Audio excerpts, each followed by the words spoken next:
We've got to make sure that the whole society is acknowledging the importance, the vital importance of education in our communities. Out of school time matters and is important. Help us understand, though, the data behind that and unpack why these kinds of programs are needed for students. Wealthy household is spending roughly 9 times as much on out-of-school time activities as a household with limited income. In a 6-week summer session, our kids are gaining 7 to 12 weeks of reading and math skills. And for anyone listening, every donation matters, especially right now.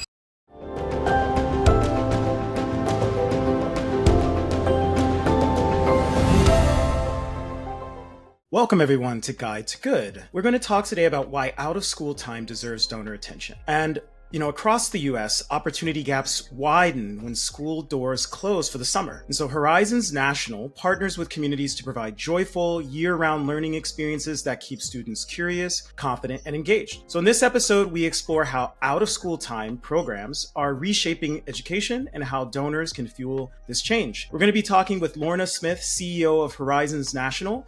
Welcome, Lorna. Thank you. Thanks for the opportunity to talk about something that I'm very passionate about. Yeah, we're very excited for the conversation. And why don't we start with just telling us more, if you could, about Horizons National and its mission? First, thank you also for having this platform. It's very important to get the word out about what work is being done in the nonprofit sector. So we're really thrilled to be part of this. So Horizons exists to ensure that every child, regardless of background or circumstance, has access to the kind of opportunities all parents want for their children. If you think about it, children in classrooms today, they are our future. They're the future of our country. And one of the most important things we can do as a society is to ensure that all of them, each of them, has what they need to thrive and to become the future problem solvers of our country. And this was very much on the mind of a head of school in a small private school in Connecticut about 60 years ago, a little more than 60 years ago. It was in the midst of the civil rights era, and he was an educator and passionate about children learning and becoming future leaders. And at the time, this felt incredibly important, and he wanted to do more. So the campus was full, obviously, during the school year, but empty during the summer. And so he thought, why don't we just bring students on this campus that has a lot to offer from the surrounding community, parents who may not be able to afford structured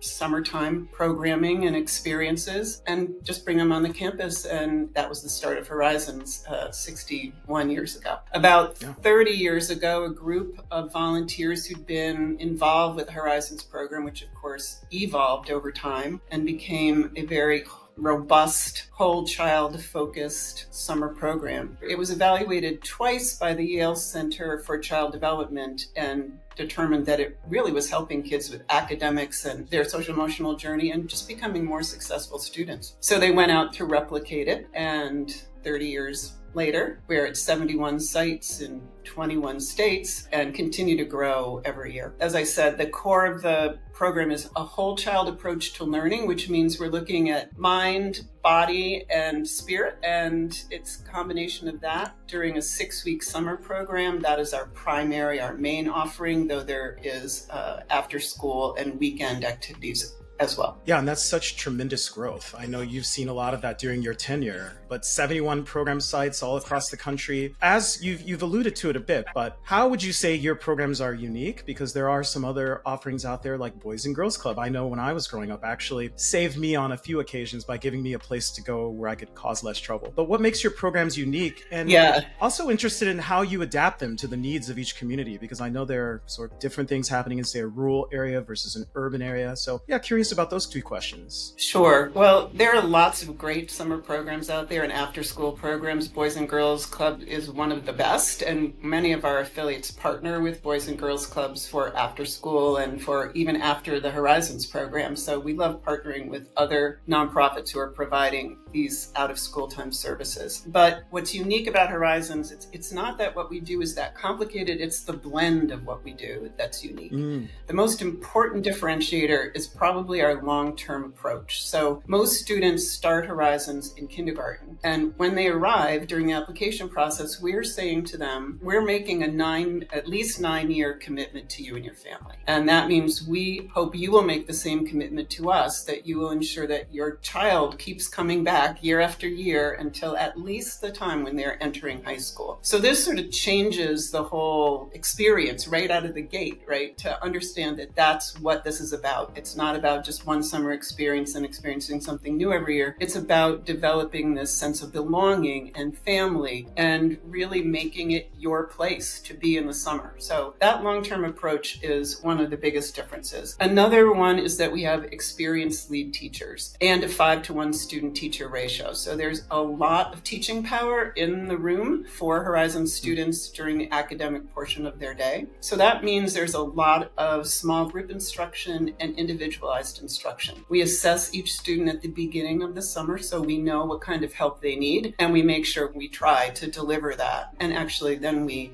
assess them at the end of each summer to see how well we've done and to learn how to continue to get better. The third is that the enrichment's very robust, and it's really about what's going on in the community. So in Albuquerque, they're doing field research for the government on the Rio Grande. In Chestertown, Maryland, they're sailing and doing research on supporting the Chesapeake Bay. So their enrichment is very much about the community, and it's a part of the program that is signature and very important to the whole experience. And lastly, probably another big differentiating factor is swimming. Every Horizon student learns to swim. It's a non-negotiable. It is something that, even though we're a decentralized network, that's a very important part of what we offer. And there are many reasons for that, not the least of which is that drowning is a primary cause of childhood death. So it's a life-saving skill. But on top of that, research shows that students who learn to swim young, they have more discipline, they are willing to take on more challenges, they have more self-confidence. And then for us, program level, you really see team building going on and a sense of trust being built in the pool, not just between instructors and the students, but between the students and the staff themselves. So it's a many-faceted benefit. I'd say those are the main differentiators. And the way that we adapt each community, I think if we really are honest and we think about what public education is in our country, it's very decentralized.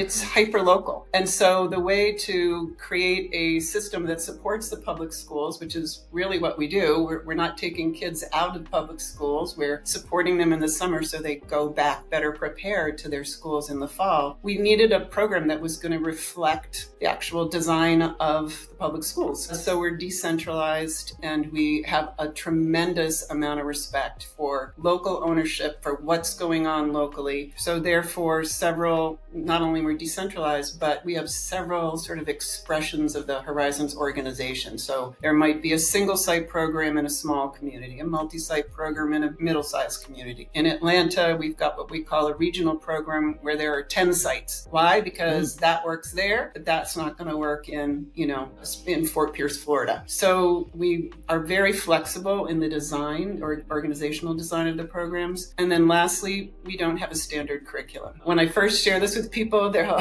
shake their heads and say, I can't believe that. How can you replicate a program without a standard curriculum? And the answer is because, as I mentioned before, we hire experienced lead teachers who are very much embedded in their communities. 70% of our teachers are teaching in the public schools all year. So they know the kids, they know what needs to happen in the fall, they know what the curriculum is for their students, and they can provide reinforcing material and co-design the curriculum with their students. Our teachers love the fact that there's no standard curriculum. So those are some of the ways that we are different and adapt. Yeah, and I imagine the teachers do love that. It allows them to be flexible and creative in engaging the students at any given point. And I think, I hinted earlier at my experience with Boys and Girls Club, but I think anyone listening or watching kind of understands instinctually that out of school time matters and what you learn outside of school time matters, whether it's lessons from parents or family. Or for me, I would always joke with my mother that I learned as much watching PBS and and listening to NPR as a kid as I did from school, right? And so we know that out of school time matters and is important. Help us understand, though, the data behind that and unpack why these kinds of programs are needed for students. Yeah, so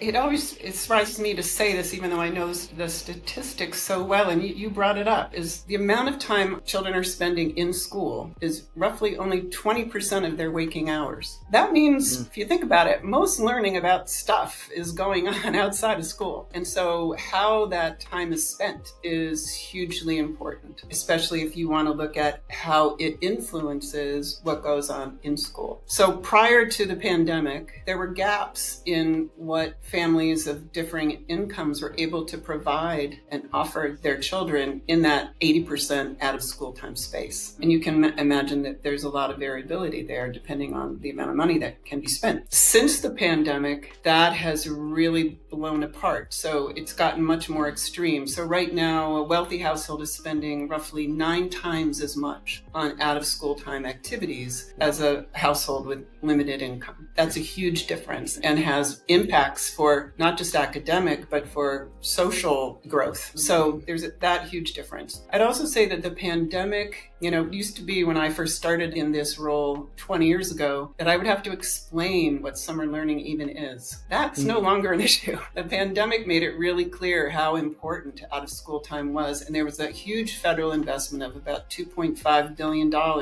from the American Rescue Plan in supporting out of school time. Why? Because the administration recognized the only way to get kids caught up was out of school time, that 80%. Yeah. So they invested heavily in it. Problem is, that money has run out. So at the same time, we have increased demand. Students are not caught up yet. Parents recognize how important out of school time is and they want it for their children. Now we've got the money running out and a dearth, a lack of seats. There are just not enough seats in out of school time, especially when it comes to academic supports, especially for families who can't afford it. So that's why it's important, and it's why it's become more important than ever before. Students right now, just to get to pre-pandemic levels, and this is all students across the income spectrum, are about 4 to 5 months on average behind where they were pre-pandemic. And their scoring, their test scores, standardized test scores, are the lowest they've been in 12 years. The only way we're going to catch that up is in that out of school time space. And what are the plans within the sector to help address that gap? And we can talk about this further in the conversation as well when we talk about what specific donors can do. But I'm just curious, sector-wide, kind of what's happening to address that gap. I think we're really trying to figure that out now. And it's been sort of layered on as we've seen other funding from education itself being withheld or not available. So there's a little bit of a scramble right now to try to figure out what we're all going to do. Programs like Horizons are predominantly funded through private donations. So we feel very fortunate that our funding continues at very high levels. Our supporters understand the importance of Horizons and want to see it continue to grow. But there will also be a lot more competition for those private dollars as the many, many organizations that relied on public funding are finding that they have much less funding to work with.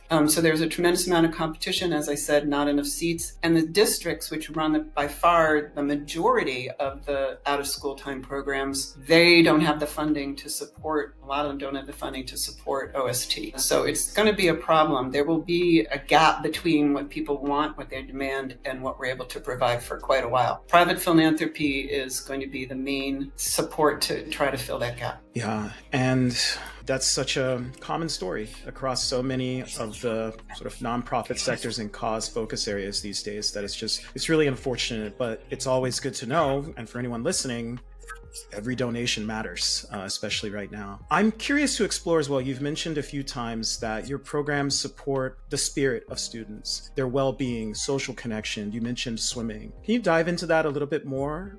How do you blend academic enrichment with that focus on the self? Yeah, and so a whole child approach means that from the beginning, and this sort of came from the original, it was the teaching philosophy of the school where Horizons originated. It is that, mind, body, heart combination. And what we're seeing is that since the pandemic, and again, it was heartbreaking in 2021 when we were all back together for the first time in person, to hear from our executive directors, our affiliates, about the kinds of struggles that students were having. The closures really had a huge impact on their ability to socialize, on their mental well-being, and on their physical well-being as well. So though that's always been a part of our model, we realized we were really going to need to double down. Historically, as we evolved over time, we used to focus on academics when No Child Left Behind was the rule of the day, if you will. We focused a lot on assessments and making sure that that's what we were broadcasting and sharing with our donors and stakeholders. Today, the needs of students around well-being are so great that we're doubling down on that body and heart piece. So that means rather than focusing on the academics, which we do, and is still getting the same very good test results, but we're also really leaning into supporting student well-being. So what does that look like? That looks like a partnership with the Harvard EASL Lab and a partnership with the Yale Center for Emotional Intelligence to provide tools to our staff, our affiliate staff, so they can support youth in their development. It also means that really a big change has been that there are social workers and mental health professionals on staff at Horizon sites all summer. They just found that was essential, and so that was a big shift. I'd say also just the Horizons program, summer is a great time to support children's well-being by getting them outdoors and being physical and active. That's a big deal. You hear kids talk about it. They love coming to Horizons because they can be out there in that field all day, just doing fun things. Swimming, as I mentioned, is a big part. So I think it's also the long-term approach that we have is part of what I think the sector is starting to recognize too, is that you need to create that space for belonging and sense that you feel seen and heard and understood. And that takes time. So that's another way I think we can all sort of think about supporting youth is long-term relationships with children. And you've talked a little bit about the sort of sector conditions that we're facing, but if you kind of look at the broader society and economy, the issues appear to be compounding across a variety of dimensions, right? We've got rising unemployment, the cost of living is soaring, cost of housing in particular. So leaving the sector, how would you describe the situation for the families and the students that you're working with and some of the challenges that they're dealing with in trying to engage in these programs and grow? Yeah, our families are terrific partners. They are the heart and soul of the program, and they're tremendously grateful and supportive of Horizons. They are going through a lot, and because we're in 21 states, it varies across our network. So there are some areas where, frankly, students are afraid to come to the program. Though we create a very safe space. There's been no direct activity at any of our programs, but you can understand that there would be fear among some of our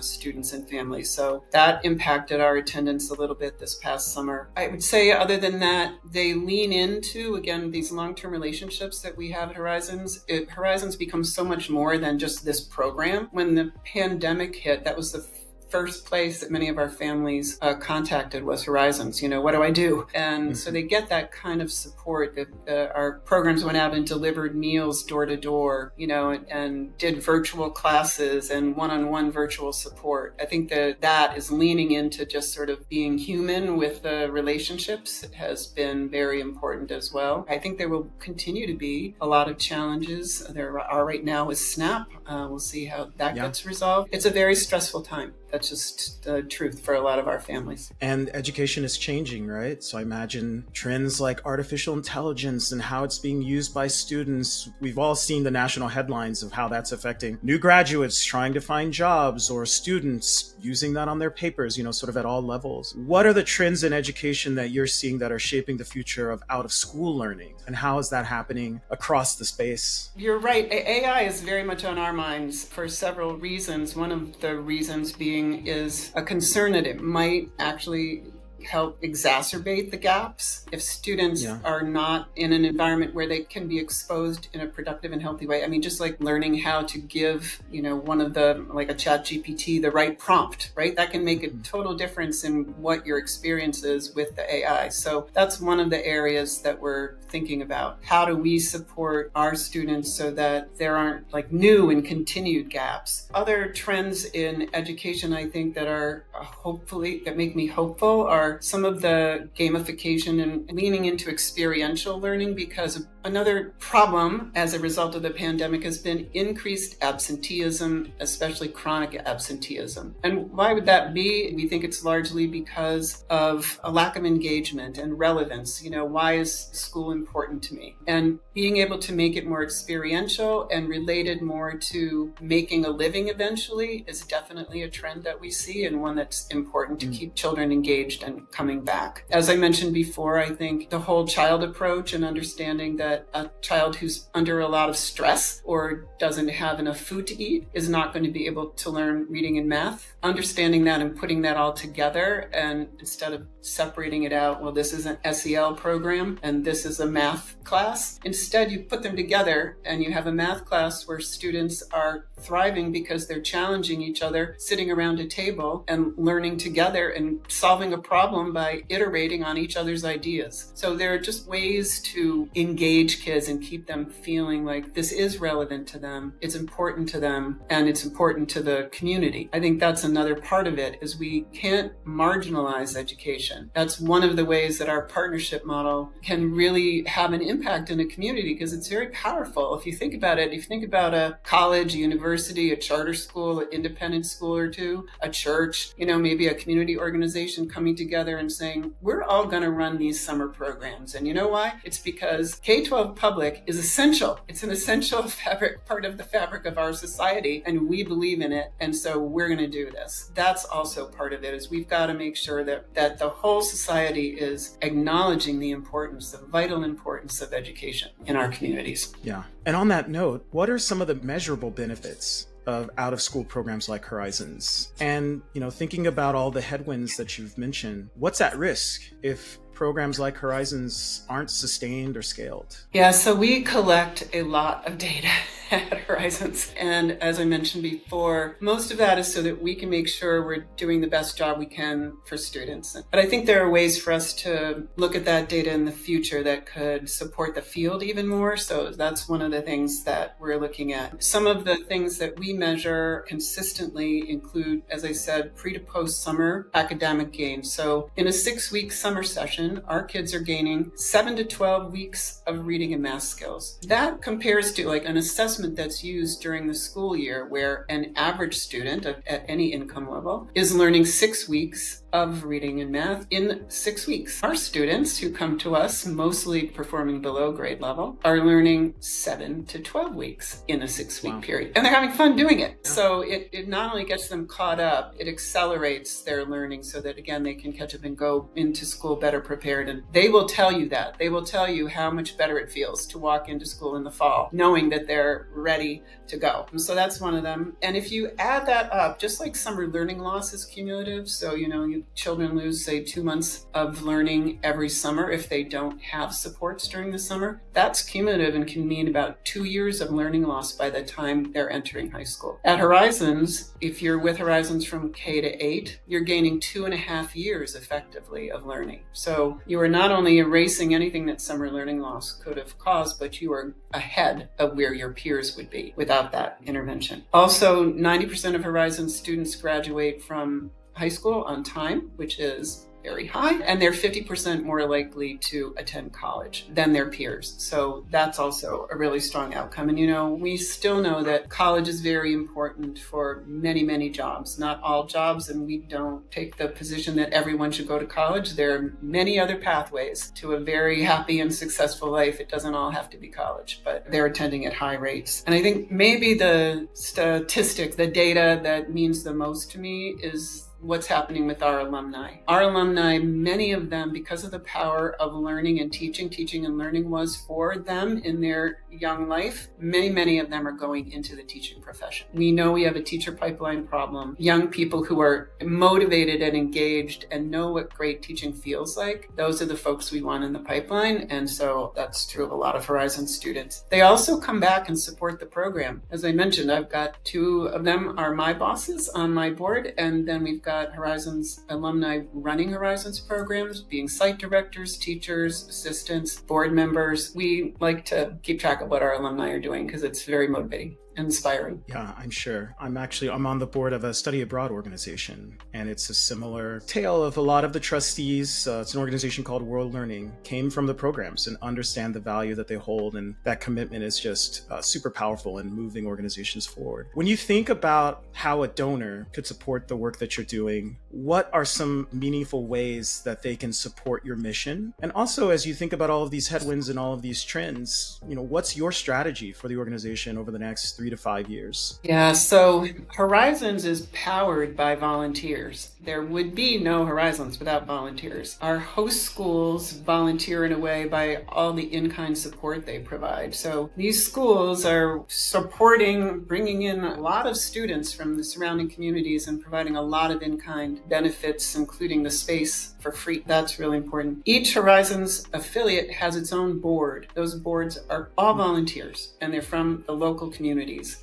I'm from the national office of this network. We have a board, and that is hugely important to our work, both in bringing expertise and strategy to us, and also opening doors, gaining access to places that can help support us. So that kind of involvement is really important, and there's a whole range of experiences one could have as a volunteer at Horizons, everything from the national board to an affiliate board to just volunteering at a site. That's really important. Of course, personal philanthropic support is very important. As you heard me say, we have to be very flexible in how we support our affiliate network because it is diverse and there are different needs in different communities. So that's why general operating support can be hugely helpful because it signals that our donors trust us to do what's best for the network. And then multi-year gifts are also hugely important and signal trust that you understand how important it is for us to feel some sense of stability as we go through the work that has become increasingly challenging. I think connections to corporations would be helpful too. Corporations can help in so many different ways. They can provide, again, in-kind kinds of support, financial literacy for our parents and students, stuffing backpacks. There are so many different ways corporations can help, as well as sponsorship for some of our events and things like that. And then I just think generally sharing our story. Our donors have a lot of influence and connections that we don't have. And so just talking about it would be super helpful just to get the word out. Thank you. And, as we wrap up, how can people stay in touch and continue to learn about the work at Horizons National? How should they follow you? Well, they can do it all the traditional ways through social media. We have relatively active social media, definitely through LinkedIn, Facebook, Instagram, all of that. But also, we're very accessible. Like anybody on the Horizons National staff or on the affiliates, you can get on our website, horizonsnational.org, and see where all of our affiliates are. And there's contact information for any of those sites. So you can reach out to anybody at the affiliates and go see a site, go meet the people who are doing the work. They're incredible leaders. One of the most moving things for me in my work is the leadership that I get to witness and support every day at these affiliates. So they are powerful leaders doing amazing work. People are welcome to come meet the students, see a program. We're not in summer now, but there's a lot of school year activity going on, so there's lots of opportunity. And then you can always reach out to anybody on our staff at Horizons National. There's info, there's my email, it's all there. And then in terms of understanding the sector better, we've got some really great organizations that help with that. So the National Summer Learning Association, definitely check that website out. They support the summer learning sector generally, very powerful advocates, lots of resources on that website to help you understand summer learning, lots of research and data. Same goes in the after-school space for the National After-School Association. Very, very resource-rich website. You can learn a lot from those. Well, thank you so much. And thank you for your time and for the work that you do. This has been a conversation with Lorna Smith, CEO of Horizons National. Thank you for joining us on Guide to Good. Thank you so much for having me.